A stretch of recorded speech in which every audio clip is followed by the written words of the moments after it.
কাফের ধ্বংস করবে পবিত্র কাবা শরীফ? কে সে কোন জাতির মানুষ, আর কেন আল্লাহ তাআলা এমন ভয়াবহ ঘটনা ঘটতে দেবেন? আসুন জানবো আজ কোরআন ও হাদিসের আলোকে। কল্পনা করো, একদিন আপনি ঘুম থেকে উঠে দেখবেন পৃথিবী নিঃশব্দ, আজানের সুর নেই, তাওয়াফ বন্ধ, মক্কার শহর ফাঁকা, আর যেখানে কোটি কোটি মুসলমান তাদের মুখ ফিরিয়ে নামাজ পড়তো, সেই কাবা শরীফ নেই। হ্যাঁ, কাবা শরীফ, আল্লাহর ঘর ধ্বংস হয়ে গেছে। কিন্তু কে এমনটা করবে? কোন কাফের এত সাহস দেখাবে যে আল্লাহর ঘর ভেঙে ফেলবে? আর কেন আল্লাহ তাআলা এমন এক ঘটনা ঘটতে দেবেন? রাসূল সাল্লাল্লাহু আলাইহি ওয়াসাল্লাম এই প্রশ্নগুলোর উত্তর 1400 বছর আগে দিয়ে দিয়েছেন একটি ভয়ঙ্কর ভবিষ্যৎবাণীতে, যা কিয়ামতের শেষ নিদর্শনগুলোর একটি। আজ আমরা শুনবো সেই হাদিস, সেই ব্যাখ্যা, এবং জানবো কে সেই কাফের রাজা যে পৃথিবীর সবচেয়ে পবিত্র স্থানটিকে মাটির সাথে মিশিয়ে দেবে। পবিত্র কাবা শরীফ পৃথিবীর প্রাচীনতম ইবাদতের ঘর। হযরত আদম আলাইহিস সালামের সময় এটি প্রথম স্থাপিত হয়েছিল বলে অনেক বর্ণনায় উল্লেখ আছে। পরবর্তীতে হযরত ইব্রাহিম আলাইহিস সালাম ও তার পুত্র ইসমাইল আলাইহিস সালাম পুনর্নির্মাণ করেন আল্লাহর আদেশে। আল্লাহ তাআলা কুরআনে বলেন, আর আমি ইব্রাহিমকে নির্দেশ দিলাম আমার ঘরকে পবিত্র রাখো তাদের জন্য যারা তাওয়াফ করে, রুকু ও সিজদা করে। সূরা আল হাজ আয়াত 26। এটি শুধু একটি ভবন নয়, এটি মুসলিম জাতির ঐক্যর প্রতীক। প্রতিদিন পৃথিবীর প্রতিটি কোণ থেকে কোটি কোটি মানুষ নামাজে মুখ ফেরায় কাবার দিকে।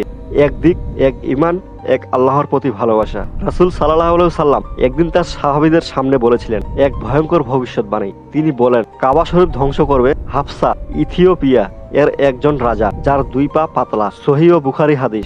এই হাদিসে সেই ব্যক্তির কথা বলা হয়েছে জুসু আই কাতাই, অর্থাৎ দুই পাতলা পায়ের মানুষ। আরেক হাদিসে নবী সাল্লাল্লাহু আলাইহি ওয়াসাল্লাম বলেছেন, সে কাবা ঘরের পাথর একে একে খুলে ফেলবে, আর যখন সে এটা করবে তখন পৃথিবীতে কেউ থাকবে না যে আল্লাহ আল্লাহ বলবে। অর্থাৎ এই ঘটনা ঘটবে তখন যখন ইসলাম পৃথিবী থেকে বিলুপ্ত হয়ে যাবে, আর কোনো মুমিন মানুষ অবশিষ্ট থাকবে না। হাদিস ও তাফসীরকারদের মতে এই ধ্বংস হবে কিয়ামতের শেষের দিকে। তখন দাজ্জাল মারা যাবে, ঈসা আলাইহিস সালাম ও ইমাম মেহেদী আলাইহিস সালামের যুগও শেষ হয়ে যাবে। পৃথিবী তখন হবে মুমিন শূন্য। আল্লাহ তাআলা এক কোমল বাতাস পাঠাবে যা মুমিনদের প্রাণ কেড়ে নেবে। এরপর পৃথিবীতে রয়ে যাবে শুধু কাফের ও অধর্মিক মানুষ, যারা আল্লাহর নামও পর্যন্ত জানবে না। তখনই সেই হাফসার রাজা তার বাহিনী নিয়ে মক্কার দিকে রওনা হবে। কেউ প্রতিরোধ করবে না, কারণ পৃথিবীতে আল্লাহর সৈন্য থাকবে না। কিন্তু কে এই হাফসার রাজা? হাদিসে তার নাম উল্লেখ করা হয়নি, কিন্তু বলা হয়েছে তিনি হবেন হাফসা, অর্থাৎ বর্তমান ইথিওপিয়া বা পূর্ব আফ্রিকার অঞ্চল থেকে। তাফসীরকার ইবনে হাজার রাবি আল্লাহ বলেন, সে এমন এক ব্যক্তি হবে যে কাবা শরীফকে সম্পূর্ণরূপে ভেঙে ফেলবে। সে শুধু রাজা নয়, বরং এক শাসক, যার কাছে থাকবে অদ্ভুত শক্তি ও অহংকার। কিছু আলেম বলেন এটি হতে পারে ভবিষ্যতের কোনো বিশ্বশক্তির নেতা, যে আধুনিক প্রযুক্তি ব্যবহার করে কাবা শরীফকে ধ্বংস করবে। আরেক দল বলেন এটি হবে সত্যিকারের হাফসার রাজা, যার বাহিনী কিয়ামতের সময় মক্কায় প্রবেশ করবে। ধ্বংসের মুহূর্ত ও নবীজির বর্ণনা। রাসূল সাল্লাল্লাহু আলাইহি ওয়াসাল্লাম বলেছেন, সে কাবা ঘরকে এমনভাবে ভেঙে ফেলবে যেমন কেউ নিজের হাতে কাজ নষ্ট করে ফেলে। তখন কাবা শরীফের দেওয়াল ভেঙে পড়বে, কালো কাপড় উড়ে যাবে বাতাসে, হজের রীতিগুলো বন্ধ হয়ে যাবে, আর কেউ বলবে না লাব্বাইক আল্লাহুম্মা লাব্বাইক।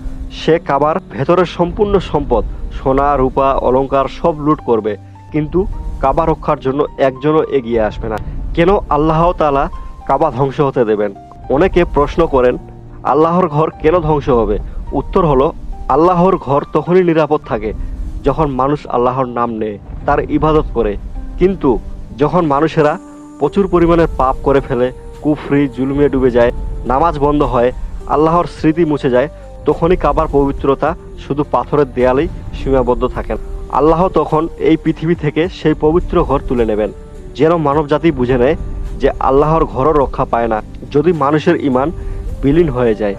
কাবা ধ্বংসের পর পৃথিবীর পরিণতি কেমন হবে? কাবা ধ্বংসের পর ইসলামী চিহ্নগুলো পৃথিবী থেকে মুছে যাবে, আজান থেমে যাবে, নামাজের আওয়াজ হারিয়ে যাবে। মানুষ তখন শুধু দুনিয়ার ভোগে ডুবে থাকবে। তখন আল্লাহ তাআলা কিয়ামতের নির্দেশ দিবেন, সূর্য পশ্চিম দিক থেকে উঠবে, পৃথিবী অন্ধকারে ঢেকে যাবে, পর্বত চলতে শুরু করবে, আকাশ ভেঙে পড়বে, আর পৃথিবী কেঁপে উঠবে ভয়ঙ্কর কম্পনে। আমাদের জন্য শিক্ষা ও সতর্কতা। এই ঘটনা শুনে কেউ ভাবতে পারে এটা তো অনেক দূরের ঘটনা, আমাদের কি? কিন্তু না ভাই, এই হাদিসটি আমাদের সতর্ক করেছে যে আল্লাহর ঘর ধ্বংসের আগে ঈমান ধ্বংস হয়।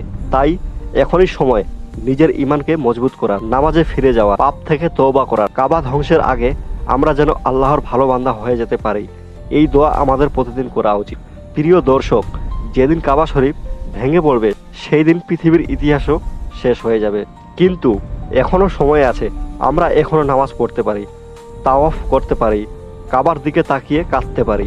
তাই সবাই মিলে বলতে পারি লাব্বাইক আল্লাহুম্মা লাব্বাইক। আর এই ভিডিওটি শেয়ার করো যেন মানুষ কিয়ামতের আগে নিজেকে ঠিক করতে পারে। ভিডিওটি ভালো লাগলে লাইক দিন, সাবস্ক্রাইব করুন। আজকের মতো এটুকুই, আবারও দেখা হবে নতুন কোনো ভিডিওতে।